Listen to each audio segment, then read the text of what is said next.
बोले भगवान श्याम सुंदर की जय हो। मुरलीधर माधव गोविंद गोपाल की जय हो। अगर आप अपने लिए प्रार्थना करवाना चाहते हो तो कमेंट में जय श्री कृष्णा अवश्य लिख दीजिए। और आज हम तृतीय अध्याय के तृतीय स्कंद का 10वां अध्याय तक पहुंच चुके हैं। चलिए शुरू करते हैं। जय श्री कृष्णा। मैत्रेय जी बोले, हे नारद जी, इस तरह वह आदि पुरुष ब्राह्मणों को ध्यान में अपने ब्रह्मा जी के ध्यान में अपने दर्शन देकर अंतर्ध्यान हो गए। तब उस आदि पुरुष की कृपा से ब्रह्मा जी ने स्वयं सृष्टि रचना की शक्ति का अनुभव किया और वे जगत की रचना करने में संलग्न हो गए। उन्होंने अपने पंच तत्व और देवताओं की रचना की। तत्पश्चात वृक्षादि का निर्माण किया।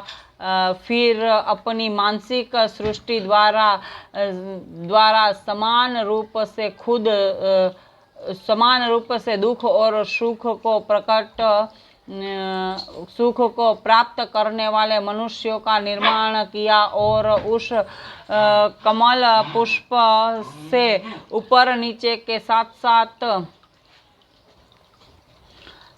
इस तरह 14 भुवनों का निर्माण किया। तत्पश्चात सतयुग, त्रेतायुग और कलयुग, इन चारों युगों की रचना की। पुनः वर्ष, मास, पक्ष, वार, घड़ी और पल का निर्माण किया, जिनके बीतने पर देवता, मनुष्य, दैत्य और असुरों आदि समस्त प्राणियों की उम्र पूरी हो जाती है। ब्रह्मा जी की उम्र एक दिन में 14 मनवंतर होती है और एक मनवंतर के 21,000 चतुर्युग होते हैं। इस तरह ब्रह्मा जी के एक दिन में 994 चतुर्युगों को व्यतीत हुआ जानना चाहिए।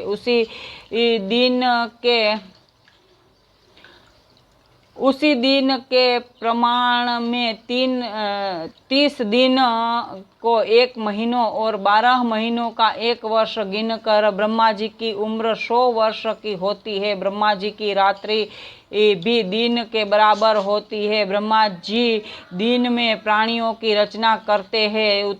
उनकी रात्रि होने पर जगत की प्रलय हो जाते हैं। इस समय सभी प्राणी नष्ट हो जाते हैं। रात्रि व्यतीत हो जाने पर पुनः प्रातः काल होता है। तब जिस प्राणी ने जैसा कर्म किया था उसी के अनुसार ब्रह्मा जी उनको विभिन्न योनियों में प्रकट करते रहते हैं। ब्रह्मा जी की आयु के 50 वर्ष बीतने को अर्ध प्रलय कहा जाता है और 100 वर्ष की आयु बीतने पर ब्रह्मा जी की भी मृत्यु हो जाती है।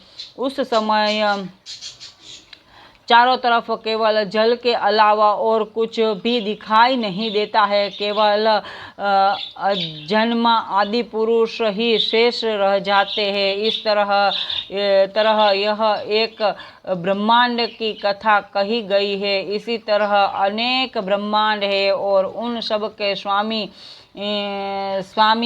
स्थिति पालन और संहार करता आदि पुरुष भगवान ही है। यदि वे चाहे तो एक पल में ही कई हजार ब्रह्मांडों को रचकर पुनः एक पल में ही उनको नष्ट भी कर सकते हैं। परंतु इस भेद को कोई नहीं जान पाता है कि वे आदि पुरुष नारायण उस समय भी थे जब कोई भी नहीं था और तब भी रहेंगे जब कोई नहीं रहेगा। इसीलिए वे अजन्मा है।